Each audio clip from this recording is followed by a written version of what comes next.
Olá, seja muito bem-vindo, seja muito bem-vinda ao Entrevista Coletiva. Hoje nós vamos falar com o secretário de Desenvolvimento Regional, Marco Vignoli, e comigo mais uma vez está a Zezé de Lima, que vai participar do programa, ajudar a sabatiná-lo. Seja muito bem-vinda, Zezé. Muito obrigada, Marcão. Muito obrigada a todos que nos assistem. E quero dar também as boas-vindas ao secretário de Desenvolvimento Regional aqui do estado de São Paulo, Marco Vignoli. Secretário, seja muito bem-vindo. É um prazer participar aqui com vocês. Marcos Andrade, Zezé de Lima, aqui à disposição para poder dialogar sobre temas importantes da região de Campinas. Vou passar já a palavra para a Zezé, como já é de costume, as mulheres sempre começam aqui as sabatinas. Vai lá, Zezé. Bom, secretário, a gente entra em mais um ano complicado, apesar de termos aí a vacina para a Covid-19 já desenvolvida, sendo aplicada, mas qual é a extensão do dano que o governo do estado consegue antever para esse 2021? Bom, é um ano de retomada. Nós estamos avançando agora com o processo de vacinação no estado de São Paulo, primeiros funcionários de saúde, dando sequência à população mais idosa e entendendo que esse cenário de vacinação vai possibilitar tanto o saneamento de uma questão sanitária fundamental aqui para o nosso estado, salvar vidas, preservar a saúde das pessoas, mas também empreender uma retomada econômica pujante que possa liderar o Brasil ao longo desse processo. São Paulo tem, com isso, liderado todo o processo de retomada econômica já desde o ano passado, já com resultado impactante e para o ano de 2021 nós vemos com otimismo a superação da pandemia e também o avanço da geração de empregos e renda aqui no nosso estado. Essa visão bastante otimista do que o senhor está passando aqui por parte do governo do estado em relação ao ano que se iniciou, tem como base o quê? Porque a gente tem um governo federal que nesse momento está bastante bambo. A gente tem reformas que não temos a menor certeza de que isso vai acontecer. O Banco Central, na última reunião, manteve a taxa de juros em 2%, mas tirou aquela percepção de que essa taxa continua e agora a gente já espera por aumento da taxa de juros por causa de uma inflação aí que ameaça o país. Então, com base em que o governo de São Paulo espera que 2021 será um ano pujante? Bom, o estado de São Paulo tem como previsão de crescimento do PIB no ano de 2021 5%. Portanto, um crescimento forte, superior ao ano pré-pandemia, né, o ano de 2019, e que ele é embasado tanto nessa superação da pandemia.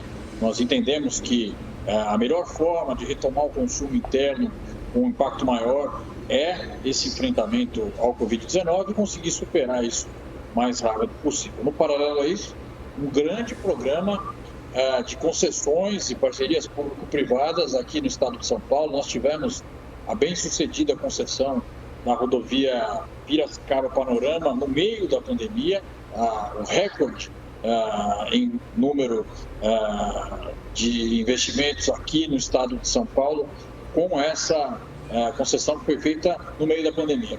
A perspectiva do governo do estado de São Paulo é através do programa Reset 21-22, o programa do governador João Dória, o secretário Henrique Meirelles tem se dedicado, que vai ter dentro disso concessão de novos lotes de rodovias, de várias importantes oportunidades aqui no nosso estado para poder fomentar a geração de emprego e renda. No paralelo a isso, trabalhando com o empresariado, crédito, aumento do consumo com essa superação, vão possibilitar com que a gente atinja esse patamar de crescimento de 5% para o ano de 2021. Portanto, seguimos trabalhando com os pés no chão, com responsabilidade, mas também com otimismo no horizonte. Ok. Secretário, eu queria falar um pouquinho agora sobre a pandemia, né? A Zezé até agora há pouco citou a vacina. A gente tem vacina aqui no estado de São Paulo, apenas poucas doses ainda, né? Ainda tem a questão do insumo, que precisa vir da China, para o Instituto Butantan conseguir desenvolver mais doses para a gente imunizar o maior número possível de pessoas. E qual é o papel da sua Secretaria de Desenvolvimento Regional nessa questão até mesmo da logística, da conversa, né, com as cidades para fazer aí o esquema de vacinação da melhor maneira possível?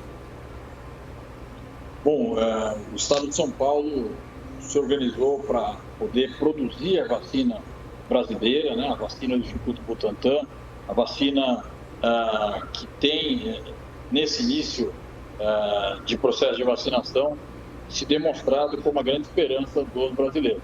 Mas, além de produzir a vacina, nós também montamos uma logística de guerra, uma logística que possibilitou 26 centros de distribuição regional, também com distribuição direta, chegar em pouco mais de 3 dias nos 645 municípios do estado de São Paulo.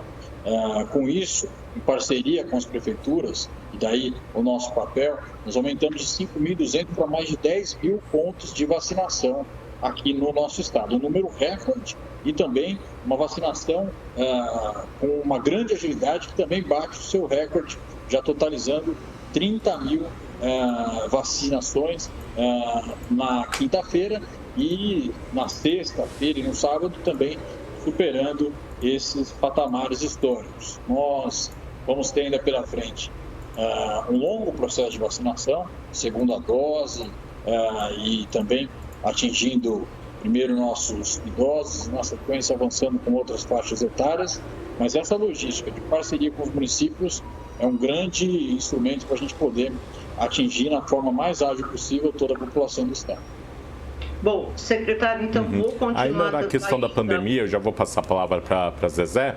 Ô Zezé, só fazer um complemento aqui, né? Que a gente tem o Plano São Paulo funcionando no estado e principalmente na reta final do ano, né, de 2020, nós vimos algumas prefeituras sendo mais resistentes, algumas até descumprindo, né, as determinações do governo do estado.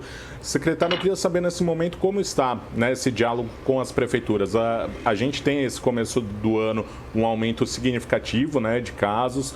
A gente vê também uma situação de superlotação em hospitais, então eu já vou fazer até 2 perguntas, né? Aqui para a região de Campinas tem investimento, vai vir mais investimento para a gente abrir mais leitos, e como está esse diálogo com as prefeituras para que elas sigam o Plano São Paulo?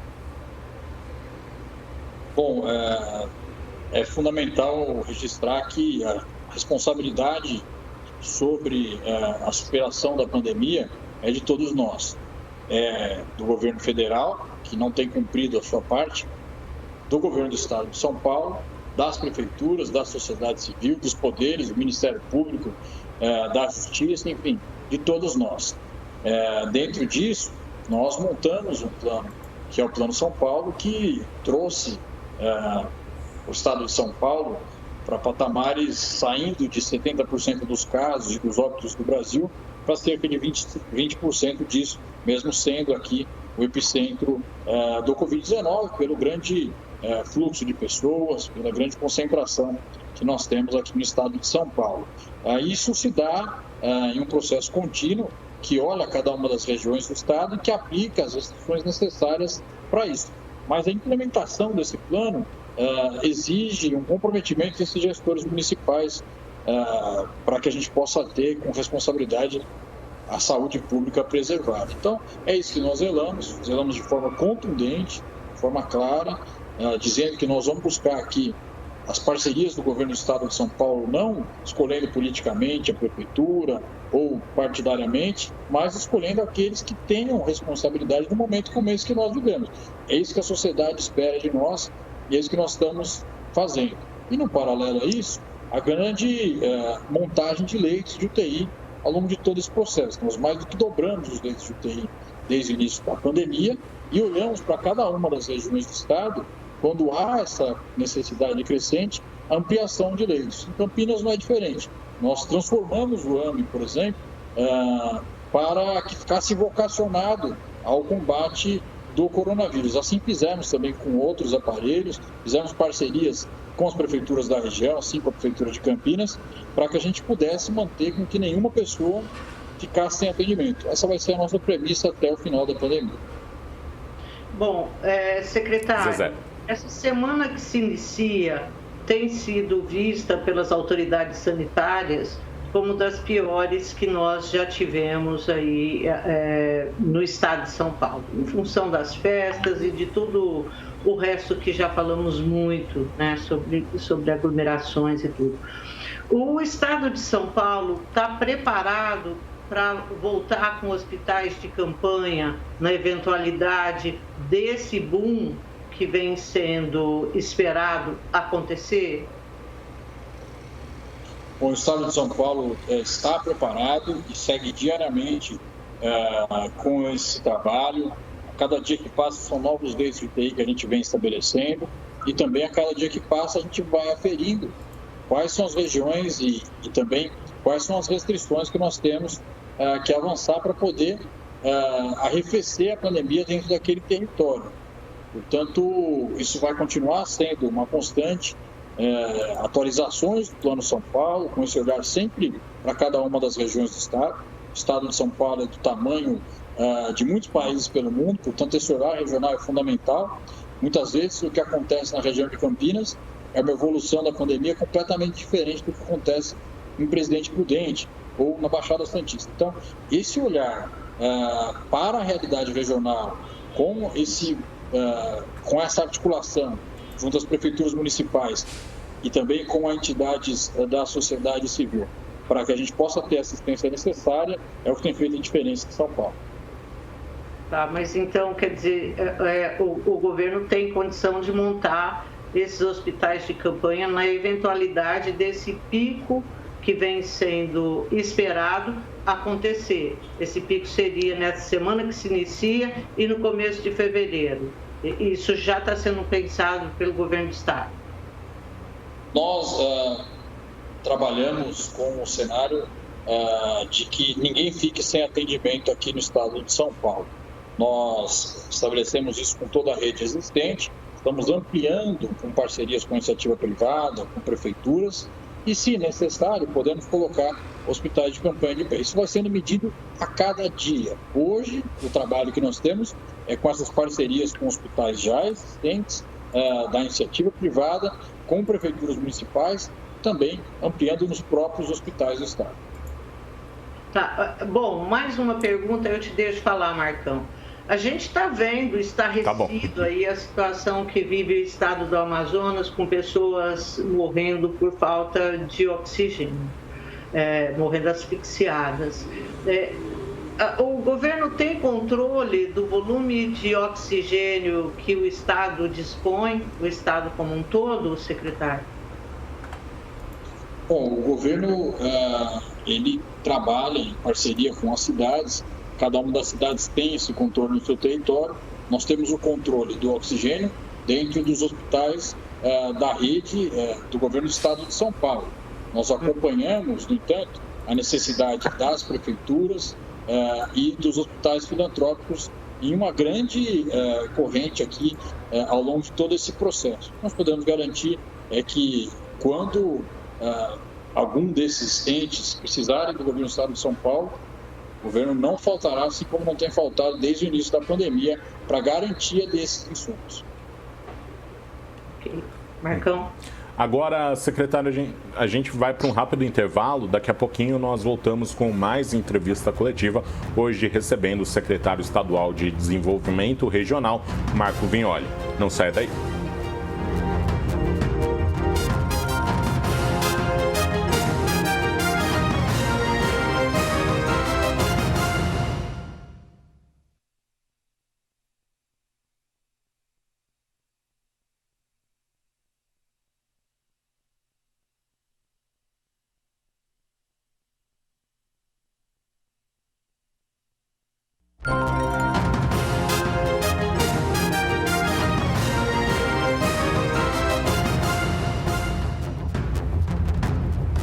Estamos de volta com a entrevista coletiva. Hoje estamos conversando com o secretário estadual de Desenvolvimento Regional, Marco Vignoli. Zezé, pode fazer mais uma pergunta. Bom, eu agora vou sair um pouco desse tema pandemia, porque olha, senão a gente vai acabar tomando pedrada dos telespectadores, viu, Marcão? Eles estão falando que não aguentam mais a gente falando disso. Bom, então vamos para outro assunto. Trem metropolitano. Secretário, que notícias o senhor tem para dar para Campinas acerca desse projeto que a gente espera faz 25 anos? Eu sei que não seria o senhor a pessoa adequada, mas o secretário de Transportes, mas desde que é um assunto tão importante aqui para a região, eu imagino que o senhor sempre tente estar a par do que está rolando. Muito bem, é um projeto fundamental para a região, né? O primeiro trem intercidades aqui do estado de São Paulo, remetendo aí para os tempos áureos do transporte ferroviário e colocando como uma matriz fundamental do transporte público para a região, ligando essas duas metrópoles, né, que nós temos aqui da Grande São Paulo com Campinas. Nós temos avançado ao longo de todo esse processo. O secretário João Otaviano, o secretário Alexandre Baldi consolidaram o modelo ao longo desse período e nós vamos ainda nesse primeiro semestre de 2021 soltar a consulta pública que vai possibilitar o avanço dessa modelagem que foi feita. Nós queremos estar ao fim desse primeiro semestre já com esse processo concluído para que a gente possa ter no segundo semestre o avanço do tão sonhado trem intercidades da região de Campinas. Secretário, esse projeto, bom, a gente, como eu disse, assiste há muito tempo, né, há décadas, Campinas ansiar por isso e ser um projeto que não se viabiliza.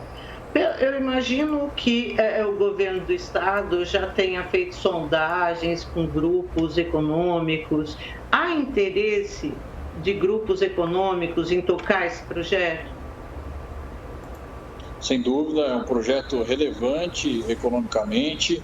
O estado de São Paulo, primeiro, tem uma segurança jurídica e uma tradição de parcerias público-privadas, de concessões, que conseguiu colocar de pé aqui as melhores estradas do país, por exemplo. Não vai ser diferente com o trem intercidades. Nós temos aqui uma longa tradição nesse sentido e uma confiança do mercado para que a gente possa avançar com esse tema. A modelagem que foi estabelecida pela Secretaria de Logística e Transportes coloca patamares competitivos que possibilitam o interesse do mercado. Ok, Marcos. Secretário, a pasta de desenvolvimento regional, ela promove o programa Parcerias Municipais. Eu queria que o senhor falasse um pouquinho sobre esse programa. Até mesmo na semana passada houve uma premiação, né, em relação às cidades que desenvolveram bem esse programa. Eu queria que o senhor explicasse o que é e quais são as vantagens, né, que as prefeituras que acabam trabalhando, efetuando bem essa parceria ganham. Bom, é um programa inovador aqui do governo do estado de São Paulo, que premia aquelas prefeituras que fazem o planejamento, que, sobretudo, colocam a política de evidências no centro da gestão pública.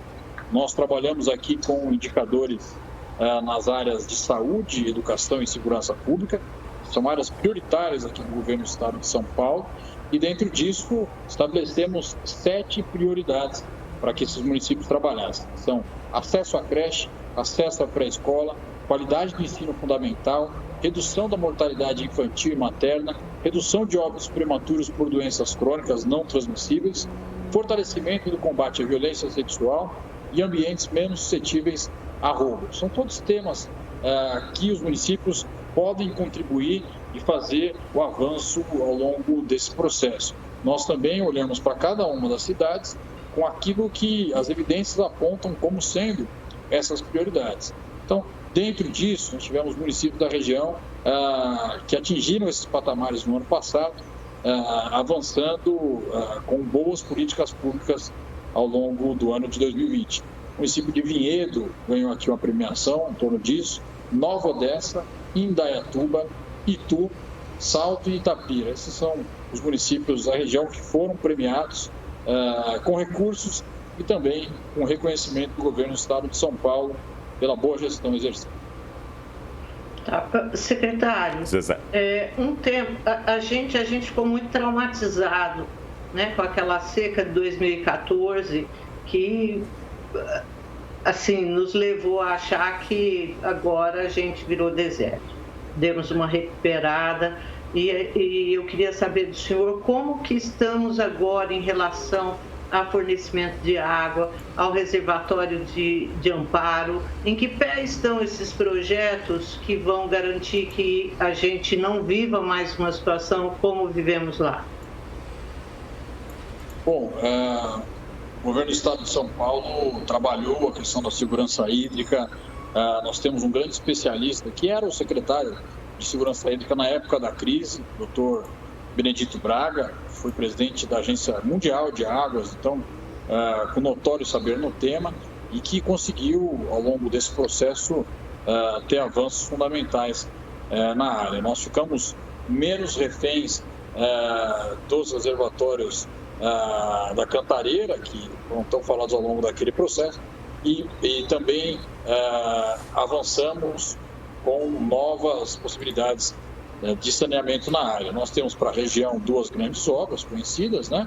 A barragem de Amparo, conhecida como a barragem Duas Pontes, se eu não me engano, acho que esse é o nome, mas que é a grande barragem de Amparo, e também aí no município de Pedreira. São projetos em andamento que nós pretendemos ter ao longo desse próximo período avançado para que tenham uma segurança hídrica para a região de Campinas como um todo ao longo dos próximos anos. Mas é fundamental dizer que hoje a questão da segurança hídrica no estado de São Paulo é algo que avançou muito ao longo desses últimos 10 anos e que nós vemos aí como futuro com essas intervenções, essas obras, com o trabalho da Sabesp, futuro com responsabilidade que possa garantir essa segurança para todos nós.